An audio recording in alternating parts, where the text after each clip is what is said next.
I'll say my little bit here. Sure. Hello and welcome. I'm Kara. I'm the Adult Services Librarian next door at the library. And Kelly, our Youth Services Librarian, is also here, and we're so excited to welcome you to this presentation.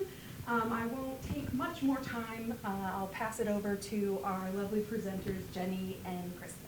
We're extra glad to be here because, as you may know, I used to live in Oregon for 6 years. We just moved away about a year ago.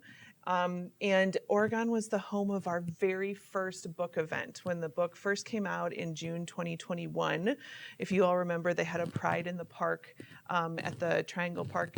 And it was the very first time that we had a book event. We sold books. We sold a bunch of books. A lot of books. And we had many excited kids. Yes. We had a lot of great conversations with people. So we have a little soft spot for Oregon, and we're really glad to be here. Yeah. Great. So I'm Jenny. I'm one of the co-authors. I'm from Fort Atkinson, so not too far away. And that's home. And we're excited to talk about our book tonight. So thank you so much for having us. There's Donna Coleman. We're going to talk about her in just a little bit and her amazing pants, which we'll talk about. So here's, let's see, a little bit of our roadmap for today. We're going to tell you a little bit about how this book came about, why this source material, and why now. We're going to talk a little bit about the timeline of LGBTQ plus history in Wisconsin. We're going to share some of the sources. We're going to give you a little example, little reading of one per chapter. And then after that, we talk about where we're going from here, and we are happy to take questions at the end. To be honest, that's kind of our favorite part, is chatting with you all. So, if you have questions, please feel free to give them to us at the end. Yeah. So we'll start by kind of orienting ourselves to a timeline. The reality is that our book is thematic, but humans typically think in a linear fashion because that's how we experience life. And our book covers about 100 years of history here in Wisconsin, and we'll share a handful of those stories throughout tonight. But just to kind of orient you, our earliest story is from 1914, and it comes out of Milwaukee about a man by the name of Ralph Kawinio, who was arrested for cross-dressing. And most of the themes that we're going to cover in the book are more rather uplifting and about kind of positive forms of identity. So early court cases generally aren't that positive. But Ralph Kawinio's case was not positive in and of itself, but the interviews that he shared in the newspaper about his identity, affirming who he felt he was, were pretty powerful. So Ralph is the first story that we cover in that timeline for that reason and the way that his identity comes through. And then we kind of continue through that spectrum of time into the 1920s with Glenway Westcott, who's basically a mouth flapper, if you've ever heard of one. Just a great human. Into the 30s, talking about Depression era with Bob and Edgar out at Pendarvis in Mineral Point. And then kind of through the decades, right, we've got more and more stories that really change their tune, especially post-Stonewall, and cover the state in the spectrum. So I'll hand it over to Kristin. Sure. In terms of timeline, I'm just going to add one little thing, which is that we're going to talk a little bit about this too. One of the amazing things about Wisconsin is that we were a national leader in anti-discrimination legislation. Lloyd Barbie introduced a bill to decriminalize homosexuality in Wisconsin in 1967, so that's 2 years before Stonewall. And then Wisconsin became the first state to pass a non-discrimination law in the country, the first state in the entire country, not New York, not California, in 1982. So we have a really long and proud history of fighting for LGBTQ plus rights. Sorry. That was perfect. Okay. So like the timeline, we also wanted to give our readers, if you can see here on the screen, teens especially, we wanted them to have the opportunity to see how LGBTQ plus activism is spread throughout the state. Our hope was that teen readers could open up this map and be able to point to a city or a town that is nearest them and know that history isn't something that happens just in big cities far away. It happens in their own backyard too, and they too contribute to this history. So there's lots of sources that are sort of in this area around the Madison metropolitan area, and we're going to talk about several others as we go. So how did we get here? How did we come to be writing a book about LGBTQ history in Wisconsin for teenagers? And the reality is that it all started with the man that you see here on the screen and his 2-volume series about LGBTQ history. This is Dr. Richard Wagner. And he was a politician and a historian in Wisconsin. He had his PhD. He wrote a number of different articles and books, also even wrote like a book about the Department of Administration for the state of Wisconsin, but also was a gay man who lived much of the history in his second volume. And as he worked in Wisconsin, he gathered his own archival collection, which he also donated, which allowed him to kind of create this wealth of history and information that wouldn't have been possible without him. And as they were fundraising for this effort, there was a desire to have a teen outreach piece, which Dr. Wagner did not want to write. So completely fair. Completely fair. And the reality is that at the time, I was the coordinator of secondary education for the Wisconsin Historical Society. So they came to me about basically everything teen. And that allowed for us to have a number of conversations about what we were going to do. One of the things that I did in the state was ran a program called National History Day, which allows youth, middle school or high school students to choose a topic in history and become a historian. They do the research, they then present that research, and because they get to choose the topics, you can kind of see certain trends. And every year, there are topics about Stonewall, the Well, the Lavender Menace, because our youth are hungry for this history, and every generation before us has had to fight for these stories. So they came to me and they said, well, what are we going to do with this? We have this money, what should we do? And they actually said that we could write a curriculum about his books. Dick's books are fabulous, don't get me wrong. They are also, his second volume is the longest one published by the Wisconsin Historical Society Press. I saw the youth services librarian laughing because typically your high school student is not going to excitedly pick up the biggest volume of history that they can find. So that was clearly not necessarily the best way forward. And right or wrong, in Wisconsin, writing a curriculum about gay history was not going to get adopted in many districts across the state. So we wanted to create something that was going to be used, that was going to be helpful, powerful, hopefully, in the hands of teens across the state who are looking for some of this information. So what we did is this primary source volume that you see here. We turned to best practices that were happening, making sure that we brought together these stories. We focused on activism because that's what the youth were focusing on in their own research. They wanted to know about those moments of activism and agency and power. And so that was something we really wanted to highlight in this history. And also wanted to work with teens. There's this saying, "Nothing about us without us," from an organization that I used to work with, and the reality is that we wanted to make sure that the teen voice came through. Well, at one point, we were all teenagers. It isn't a mentality that you always kind of keep at the forefront. So making sure that the stories we were picking resonated with them today was really important. And though we had a body of teens that worked with us, and you'll see throughout the book and our presentation tonight, some of their words, that's what that gray bubble is. So the more I learn about history, the more I realize what I've missed, is one of the comments of why they wanted that specific selection chosen for the text. And then Kristin also joined this project, and she is an archivist and just an amazing one at that. So it allowed this book to come together because Kristin already knew where these sources were. That's often one of the biggest challenges of finding stories is knowing where to look in the archive because those are often silences in the record. So Kristin was able to erase some of those silences and bring forward these stories. And Jenny's an educator, so she knows how to interpret those pieces of information and the stories to make sure that teenagers understand them and relate to them. So speaking of that, what we have here is, as Jenny said, a primary source reader. Well, a primary source reader is something that I didn't know what it was when I was looking, and I was looking to join the project.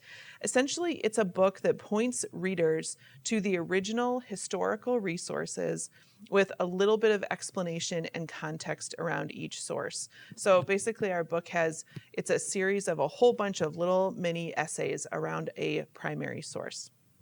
We were also excited to take this opportunity to introduce primary sources to teen readers, and perhaps be able to underscore what they're already learning about primary sources in the classroom. We're always trying to think about how to make educators' lives a little bit easier.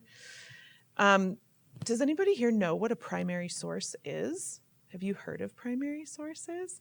Okay, well, you guys are librarians. Any non-librarians know what a primary source is? So primary sources are anything that was written at the time of an event, witnessed by a person in the moment, something that was recorded by a primary person. So letters, newspapers, objects from the time, even tweets or whatever they're called now on X are considered primary sources. Speeches, diaries, photographs, those are all primary sources too. So in this picture, there's a sign, a notice from the Stonewall Inn raid in New York City in June 1969. That's a primary source. It's an artifact. It's also a primary source. An oral history from someone who was there at Stonewall that night might be considered a primary source.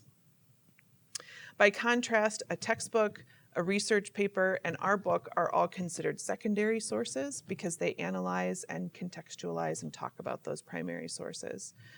When studying history, it's important to understand the difference between these two and to use primary sources for historical research, which is what we wanted to share with our readers. And just a note, in this digital age of AI and artificial information, that is nothing new. There have been stories that are slanted and made up and are untrue throughout history. Sometimes it's just poor reporting, like nobody died on the Titanic. We know that is not in fact true, but there is a headline that says that. So making sure that the primary sources in this book truly are authentic was something that was really important to us as well, and representing the voices of the people who this is their lived experience. So the organization of our book, as I mentioned, is thematic. So we have these themes that you can see here, and basically what we like to talk about is this is the spectrum of activism, and we use this word activism even though knowing it's somewhat of a loaded term. Some people get nervous when you talk about forms of activism. But the reality is that you have all come here tonight and you're partaking in a form of activism. You came here to educate yourself, to learn more about a topic. And that is as important a step in activism as any other, although it rarely gets the headlines in the news cycle. Mm-hmm. So we have these different stories that we go through in this spectrum of activism. And like identity, these forms are fluid, and there is no one that's more important than the other. And there are things that people can move throughout, and often, it might not, for example, sound all that important or pivotal to say something to a teenager like, you should be true to yourself. In fact, it sounds like kind of a hokey thing you write in a yearbook. But the reality is that throughout history, in this community, being true to yourself is something that was a huge, courageous act of activism. So we chose stories throughout the book that follow this thematic structure. And we worked with teenagers to help us bring forward these stories that seemed like they were going to resonate today. And the reality is that this meant that there were a number of stories left on the cutting room floor, including some of our favorites. So we'll seed the question later. If you want to know more, ask us what maybe was left out of the book. But we wanted to make sure that this book really did work for the audience that we were talking to. So each chapter has 5 to 7 primary sources that are distinct stories, essays, like Kristin said, that cover those 100 years. And we're now going to share with you some of the excerpts from the book and kind of the context around it. So our first chapter is about educating oneself. That's the form of activism that we're advocating in that chapter. So I'm going to kind of go back and forth between reading a little bit, explaining something, reading a little bit more. So here's from the book. What we learn shapes us into the people we become. We are taught by our teachers, families, and friends, but we must also take our education into our own hands and seek out topics that matter to us. This is especially true of topics that don't normally come up in classrooms or casual conversations. Knowing that there is potentially secret knowledge is one way to get teenagers to really get into the content. One way to learn more about LGBTQ plus issues is by reading materials created by local and regional LGBTQ plus groups and organizations. Today, you might try visiting websites or finding groups on social media, but in the early 1970s, organizations such as the Gay People's Union in Milwaukee printed and distributed their own newspapers, like the one you see here, as some groups still do today. Founded by UW Milwaukee students in 1971, the GPU was an incredibly important LGBTQ plus group in Wisconsin. 5 individuals printed their names on the board of directors list when the GPU's articles of incorporation were filed. Gerald Earl Myers, Michael Mitchell, Eldon Murray, Louis Stymack, and Donna Utke. And I tell you their names because the seemingly simple act of making their names public was courageous, because state laws still viewed homosexuality as a criminal offense. As the group became official, lawyers tried to charge them more, banks did not allow them to open accounts, and the federal government refused to recognize them multiple times. The group published the monthly GPU News for about a decade, in spite of those obstacles. The paper was distributed by GPU members, and people were encouraged to pass issues along to their friends. The editors also relied on readers to provide content for their issues. So, like so many early LGBTQ plus publications, GPU News was a do-it-yourself project and a labor of love. And what you're seeing here, this is a screenshot from one of the book pages. This is what the primary source actually looks like on the page. So we try to give the teen readers a feel for what the original primary source would have looked and felt like. Also, a little bit selfishly, as an archivist, I want them to be so interested they're going to go to an archive and look at it in person. So then next up in chapter 2, we talk to readers about telling their own stories.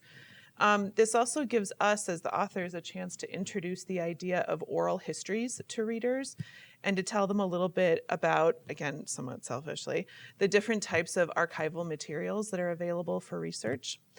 We also love the idea of teaching teens that their stories are important and that stories like theirs exist in the historical record and should continue to do so.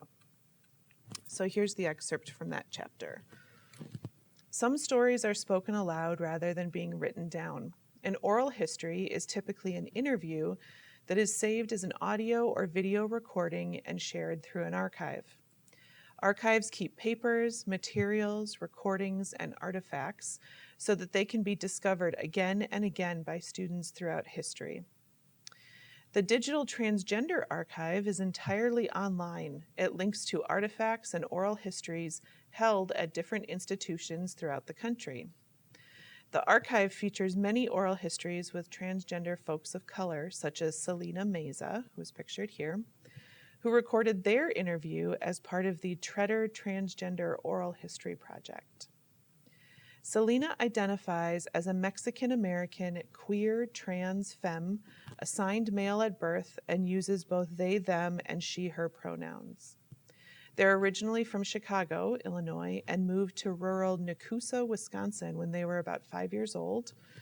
The Digital Transgender Archive has many recordings of stories like Selena's, and then we ask the readers to consider, why is Selena's voice and story important to capture in an oral history? And how could your story add to our understanding of Wisconsin history? So here we are in chapter 3, being true to oneself. And you'll see Donna Coleman right there. We're going to talk about her and her really cool, like 1970s pants that we just love on her motorcycle. And she's really cool. I'm going to tell you about her right now. So here's the excerpt. Each one of us brings something unique to the world, dressing and acting as yourself, having relationships with whomever you choose, pursuing the jobs you want and the passions you love. These are things that make the world a richer place. However, these are freedoms that U.S. law and mainstream society have denied to LGBTQ plus people throughout much of history.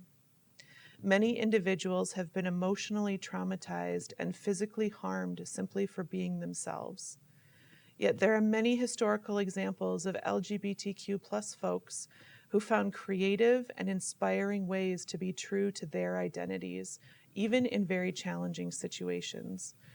So we hope these stories embolden you to take action by expressing your own identity. Sometimes being true to yourself is the most courageous thing you can do. In the 1970s, gay women and gay men in Wisconsin could belong to the Forker Motorcycle Club in Milwaukee. The club's members chose to call themselves the Forkers, in part because the word suggests something that goes in more than one direction, like a fork in the road. Many of the group's lesbian members felt as though they had chosen the path less traveled. Donna Coleman was one of the club's co-founders. She served on the board of directors of Milwaukee's Gay People's Union from 1974 to 1978. She was a lifelong Catholic, so she was involved in Milwaukee Dignity, which was a group offering affirmation and acceptance for LGBTQ plus Catholics.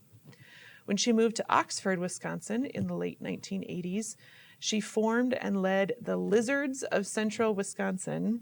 This was a group of lesbians aged 30 and over who met monthly to socialize. The Forker MC Club patch here pictured belonged to Donna Coleman, who donated it to the UW-Madison archive in 2020. Patches like this are usually sewn onto leather jackets and display aspects of the wearer's personality or identity. The crossed motorcycles on this patch represent the Forker part of the club's name. What other elements of this patch could convey something about the owner's identity? And those questions are sprinkled throughout the book too, as critical thinking questions, right? Mm-hmm. Wanting to kind of engage in this medium even to kind of create that reflection and interaction with the primary sources. So chapter 4 is about building communities.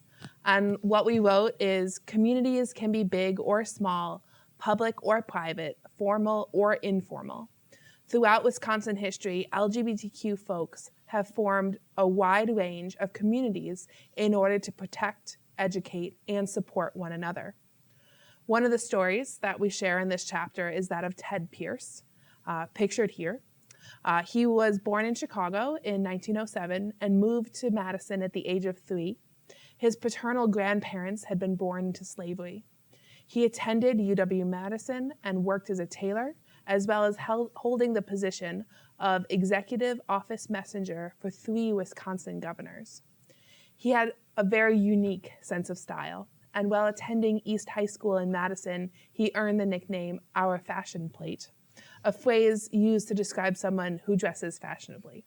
Youth today don't know what a fashion plate is, so we had to add that extra definition at the end. But what a great nickname, and you can see why.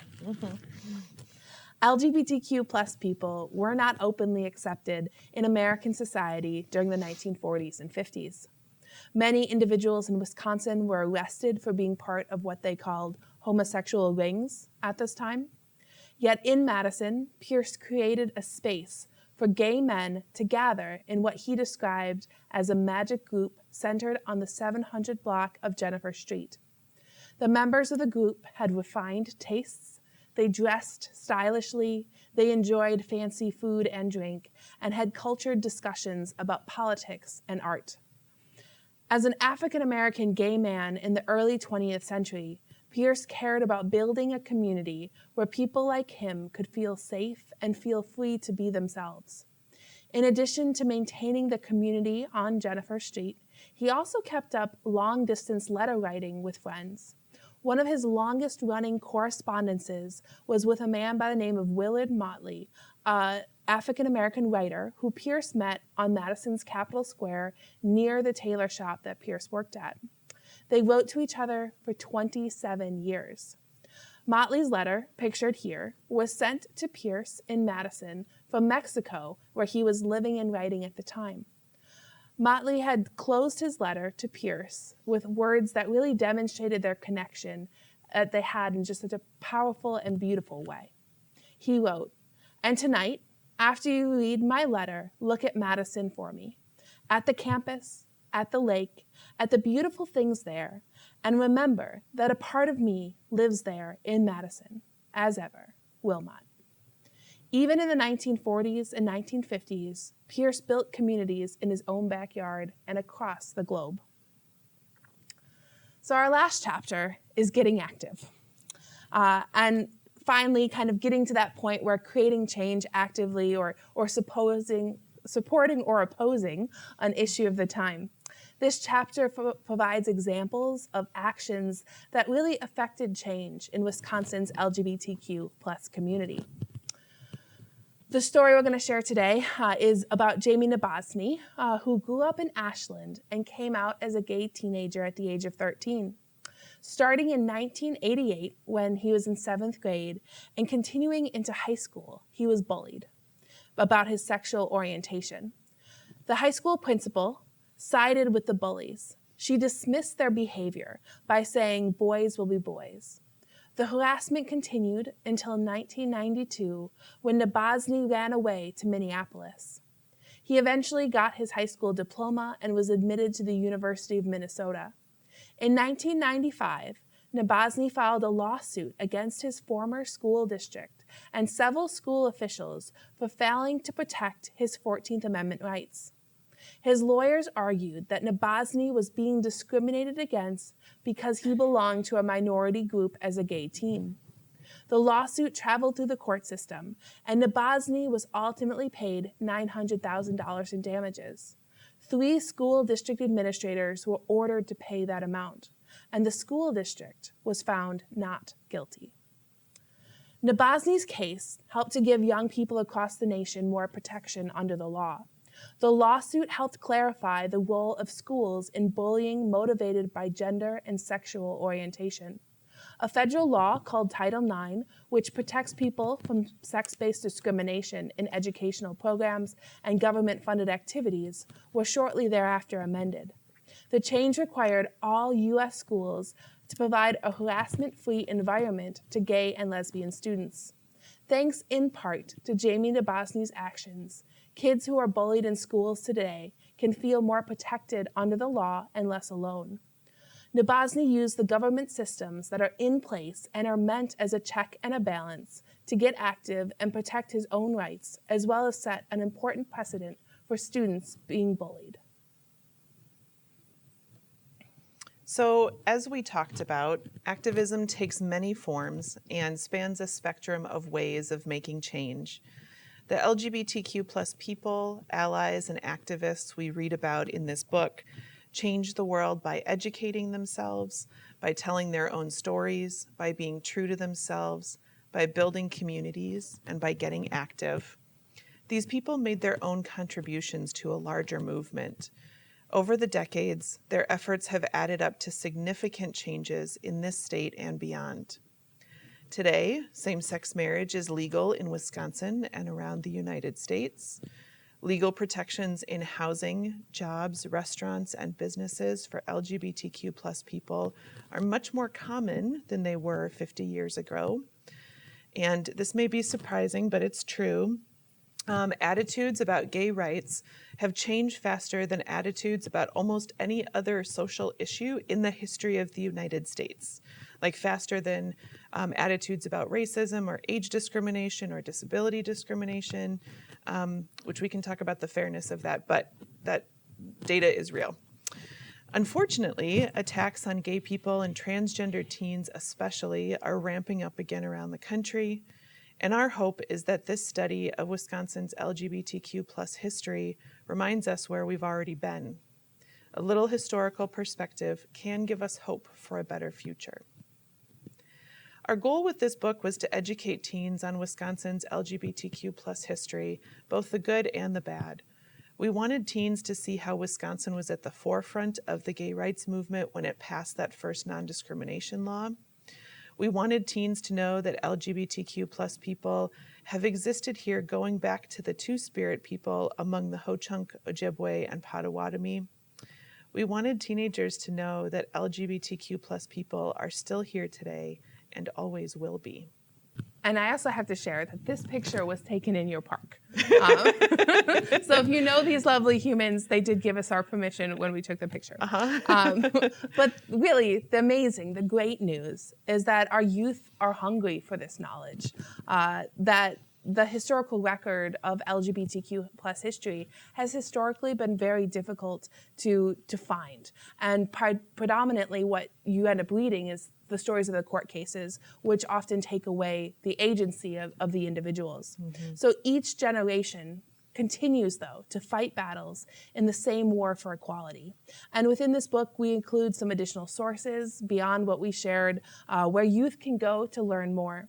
This book is by no means a definitive source, and there's just so much more to learn and to do. But our youth are hungry, and they are powerful, and they are resilient. And this book is meant to celebrate their identities and give them a knowledge of the history that they continue to write today.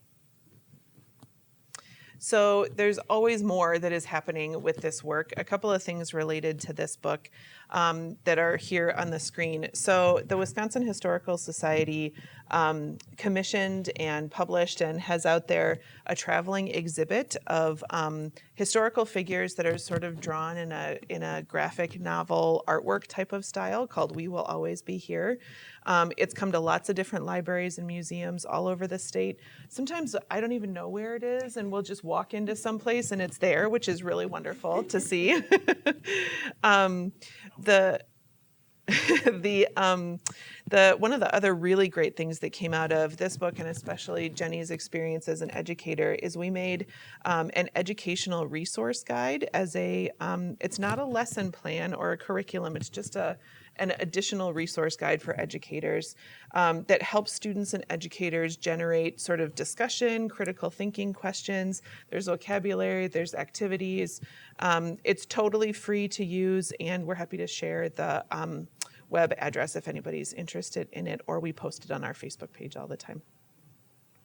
Going back to the exhibit, one thing I just want to mention is the artist who drew this beautiful artwork that you can see some of.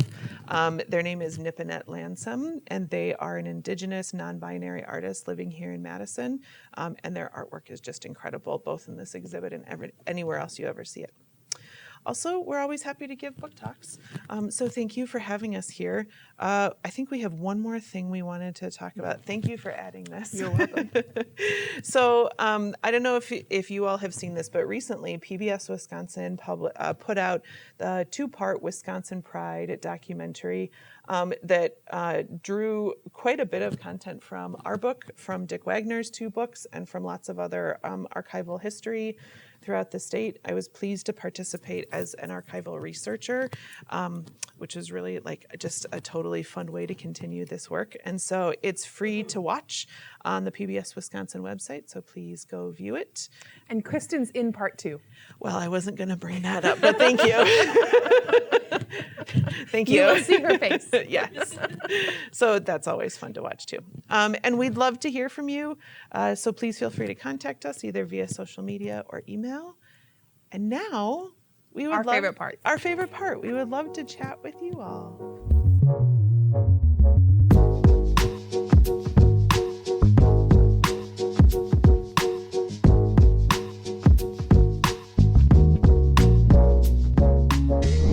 Oh yeah. Even well before then. We just didn't include sources in this book earlier than that. Mm-hmm. There have been LGBTQ plus people as long as there have been people. There have been people in same-sex relationships or who wanted to live a different gender than the one that they were born in. That's been the case for the entirety of the human race. And sometimes it appears in the historical records. We know, and especially in indigenous communities, there's a whole story also in the documentary talking about Two-Spirit people and how Two-Spirit people are really celebrated in a lot of indigenous nations for kind of the unique capabilities that they had, bringing together a beautiful blend of two different genders. There are primary sources from medieval Europe about, a woman who goes into battle and ends up, having a relationship with another woman, and it's accepted in a way. There are stories that people become witches, and I pointed only at you because of your shirt. I thought I should clarify why I was gesturing. Sorry about that. But I mean, that's even, as people play with sexuality, sometimes that is what happens, is that there are witch hunts that come from it. But historically, throughout time, and even in human nature broadly, it's always been there.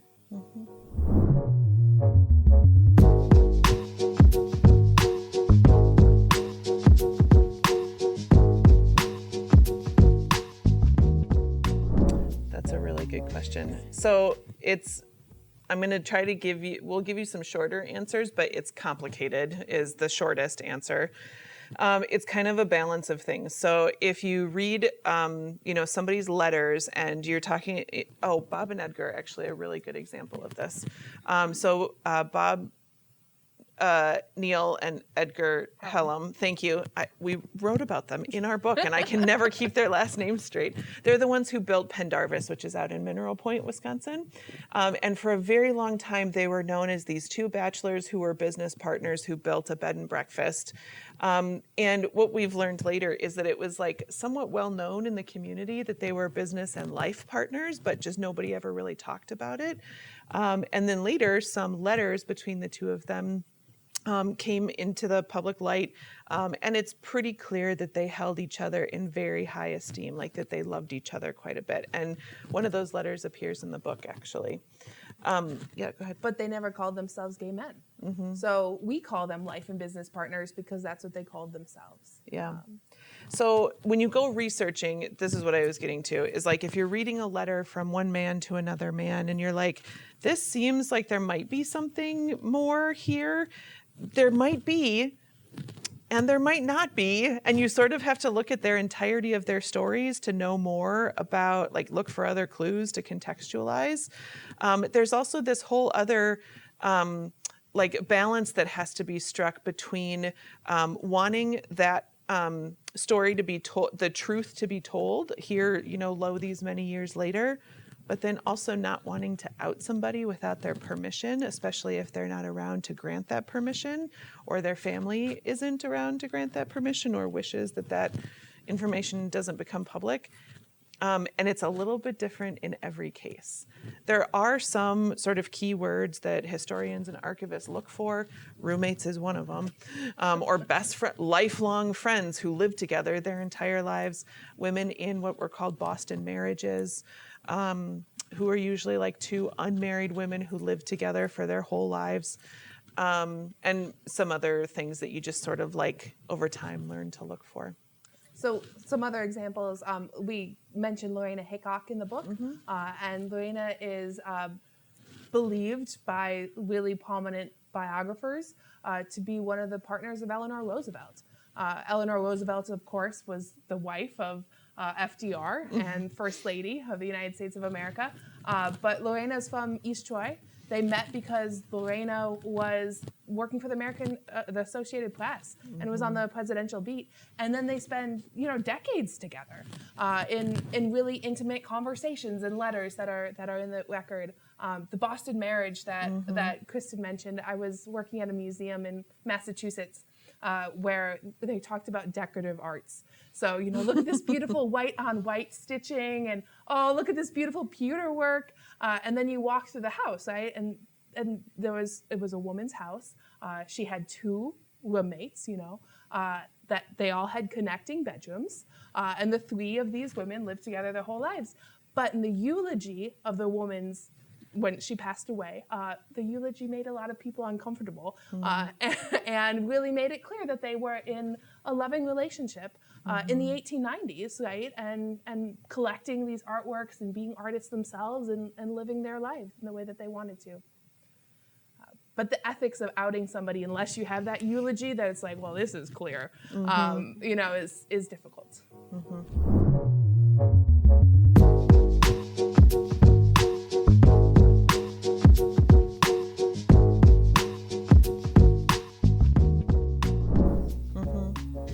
Yeah, a little bit, but we actually made a pretty intentional effort to not sugarcoat the truth of what history has been, but also to be positive and show stories of people who found ways to live their authentic lives.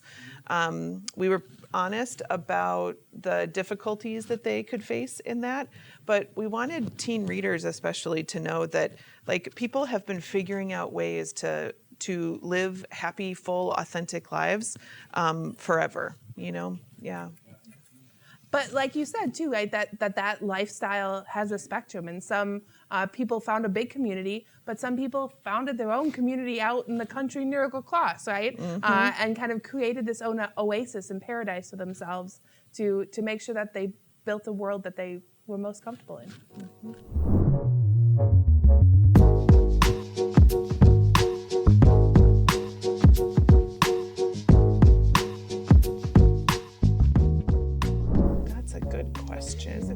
It's a hard question. Do you know an answer to that? I know she's looking at the timeline. Yeah, now I'm looking at the timeline. We wrote this book, but one moment. It's a good question. And thinking back to when we started is hard too. Yeah, it is. One of them it's in the first chapter because the article about this appeared in a newsletter, but they talk about this in the documentary too, is two Black women in Milwaukee just a couple years after Stonewall decided they wanted to get married, like legally married. And so they went down to the courthouse and applied for a marriage license, and it was a big deal. Their court case eventually got thrown out on a technicality, but there was a ton of publicity around it, and the publicity around it was actually one of the more valuable parts of the whole thing because folks who were reading about it then were like, oh, like you could just go down to the courthouse and apply for a marriage license. Not that it's going to be successful, but it was part of a movement for marriage rights. I was surprised that it feels like not surprising anymore because I've known about it for several years now, but at the time that did surprise me that was right here in Milwaukee. Mm-hmm. And I think I'll probably share, it's now one of my favorite stories, about Glenway Westcott, who was an author, born in Kewaskum, Wisconsin, in like 1900-ish. And his most famous book was called Goodbye, Wisconsin, because, he left Wisconsin. But he was that male flapper that I mentioned early on, and he created this amazing life for himself. He lived in New York City, he lived in Paris, because he was there in the 20s. Gertrude Stein, he ran in circles with her, although she rather scathingly said that he was a syrup that just wouldn't pour, which what a burn. That's a good one. So I mean, his story and the life, right? The life that he built for himself, far away from Wisconsin, but still had these ties and still, reflected on that time in his life. I thought was really interesting and powerful. Yeah.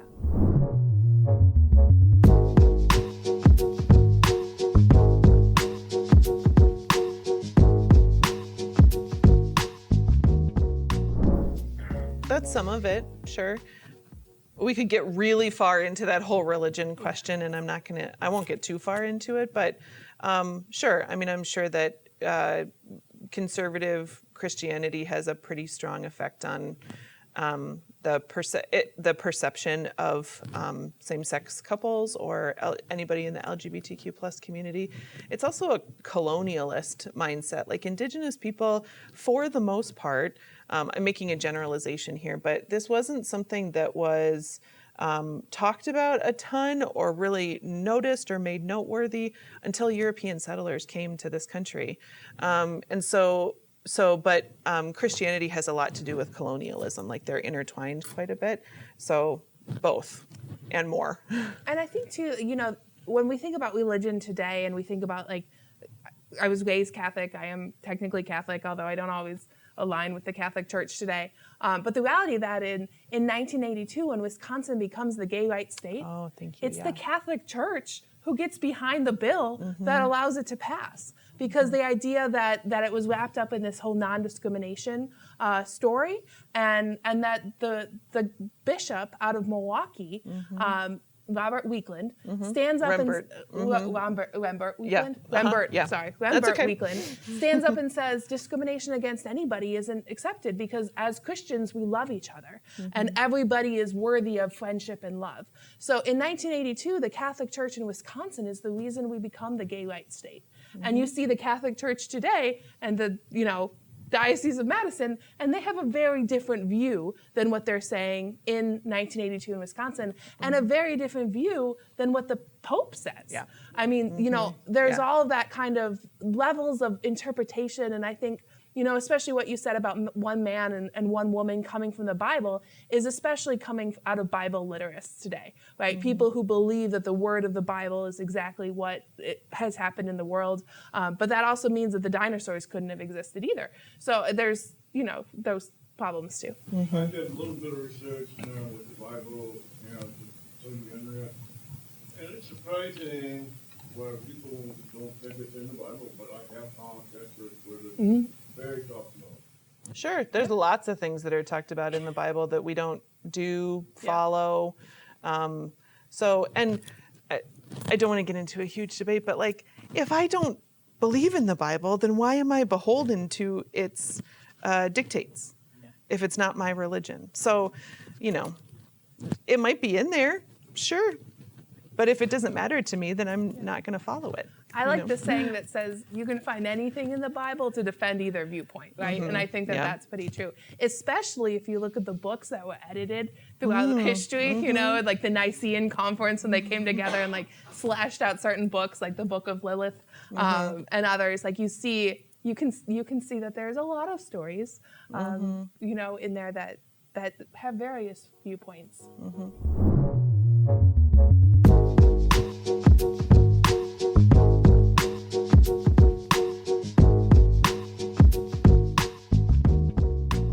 You have a really good one, so thank you for asking the question. This is why I put it out there, right? Because I like to talk about it. Okay, my favorite story that is not in the book is a sash that is the Miss Guernsey sash. From a pageant.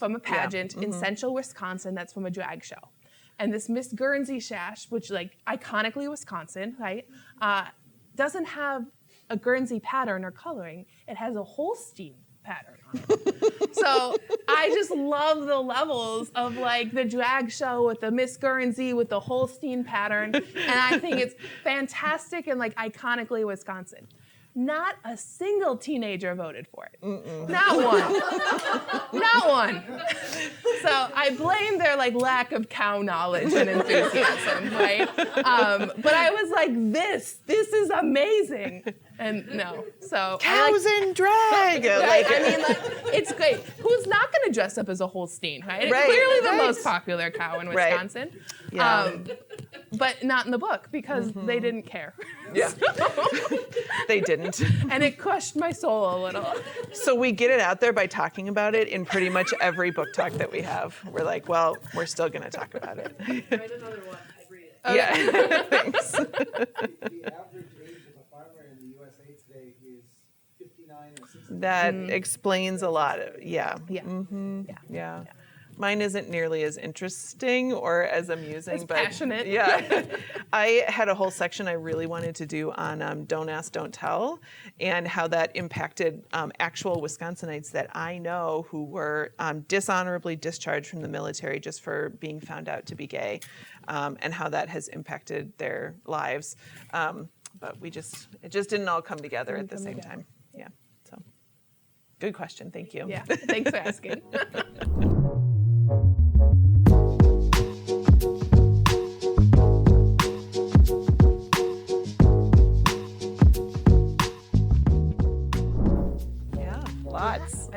Yeah.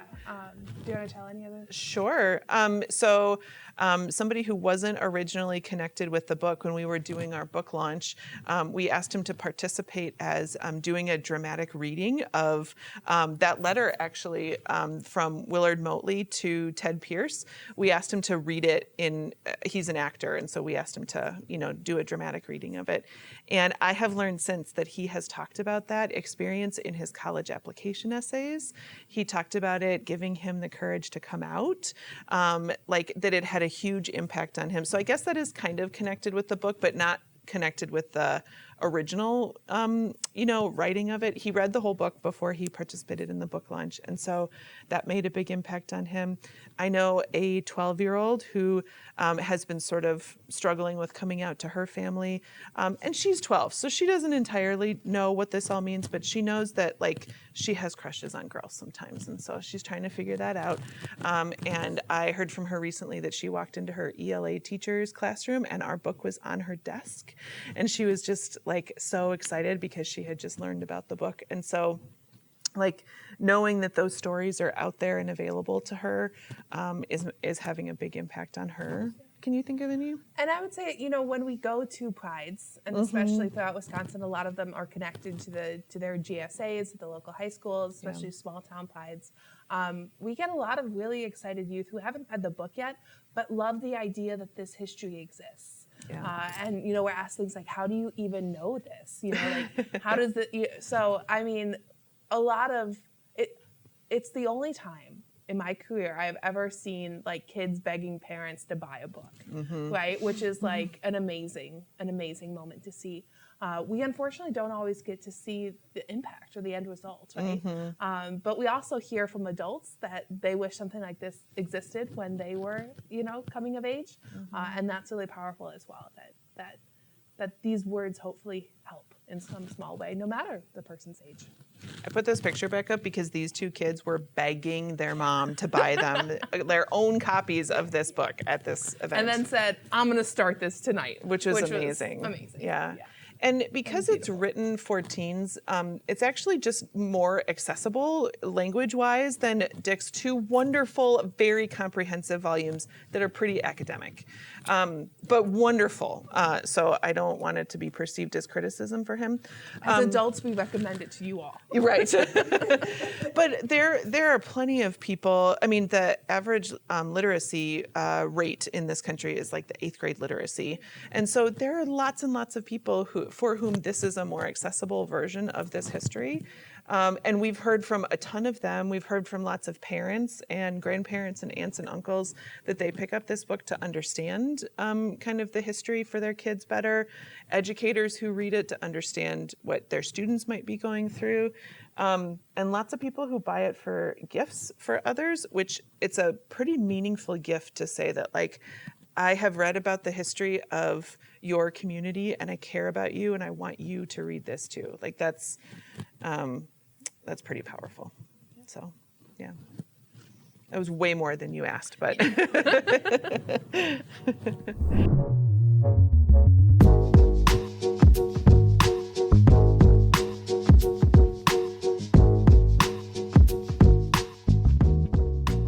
Thanks for asking that question. Do you want to talk about it a little bit? Sure, I'll talk about it a little bit. Not really. We've had a couple book talks that they talked to us and then they backed off, or they kind of canceled. After talking to their board, they weren't ready to have this conversation. So this is, brave here, and we appreciate. Yeah. Oh, great. Well, thank you. And I think it's often out of kind of sometimes an exaggerated fear about what could happen. That because some things happen, in some locations, there's a fear that it'll happen everywhere. And I mean, don't get me wrong, there are really scary things that are happening in Wisconsin.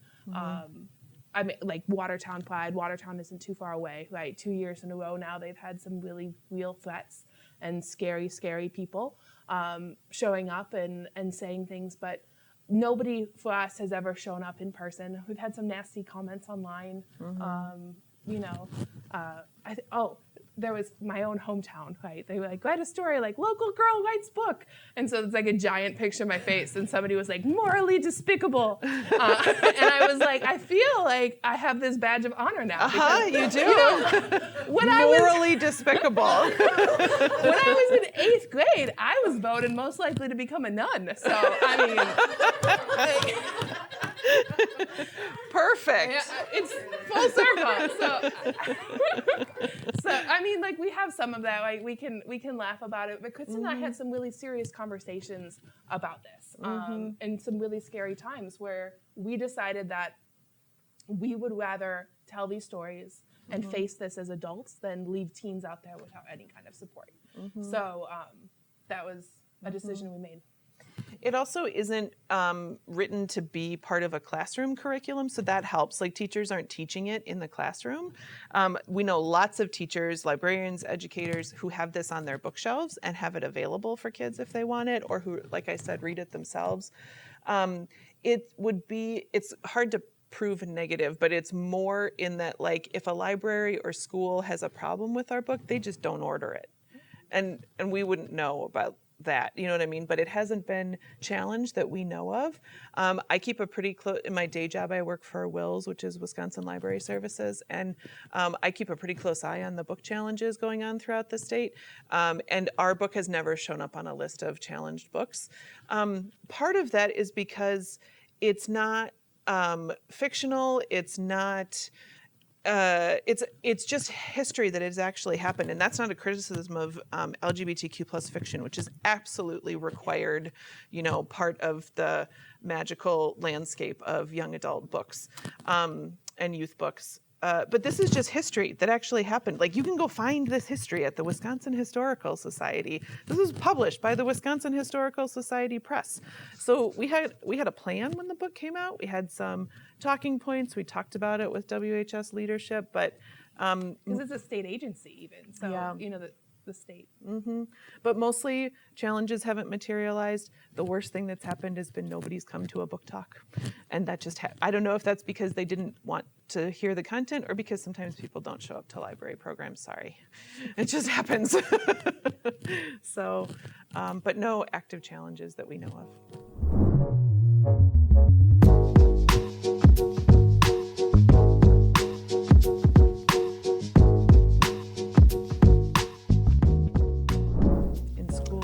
In schools, well, so in my day job, I still work in the education sector, and I mean, Florida's banned it. It's a felony. If our book was in Florida and a teacher handed this to a student, they could be convicted of a felony. So I mean, that is a really real concern.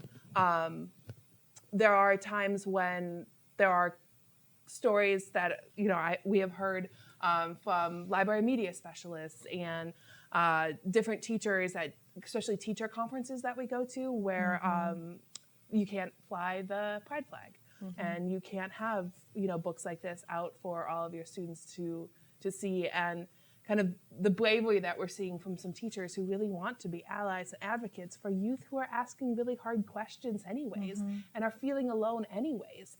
I mean, it's devastating to really politicize our youth as much as our youth are being covered in the news right now.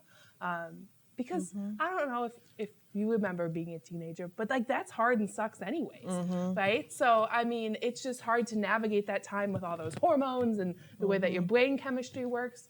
And then add on to that when somebody is politicizing you, it adds extra layers. And that's why, unfortunately, you see the suicide rates at what they are for LGBTQ youths. There's several adults that are elderly. Say, well, all of this stuff about gays and lesbians and so forth, they're teaching them that in school. And I thought, where did it come from? Teaching what in school? Teaching people how to be gay in school. Yeah. So if you talk, if any of you are educators, you talk to educators, if you talk to librarians, everybody in schools just wants the kids to like put their phones down and do their homework. This is the best you can ask for from them. and not Yeah. swearing and like Yeah. the educators that we have talked to, they read this content because they want to be supportive of the kids that they have, not because they want to teach them Yeah. or indoctrinate them. There's this fantastic counselor who's in Broadhead now, high school counselor, who just started this year, and they're non-binary. And there was some question when they first started. Somebody in the community said, "You're just going to try to indoctrinate our kids." And they said in a news interview, they're like, "I just want to talk to the high school kids about their lives and their career plans and how I can help them academically. We're not going to talk about anybody's gender. Like, they don't care. I don't care." It just, they got, there's way bigger fish to fry, like a lot of other stuff going on. And I think proven time and time again is that you actually can't change somebody's identity. And sometimes that viciousness that you've talked about before, right, it comes from oppression, comes from when you've tried to convert somebody to something that they aren't. So I think it's just part of that news cycle that's happening today that are politicizing our youth, and it's unfortunate.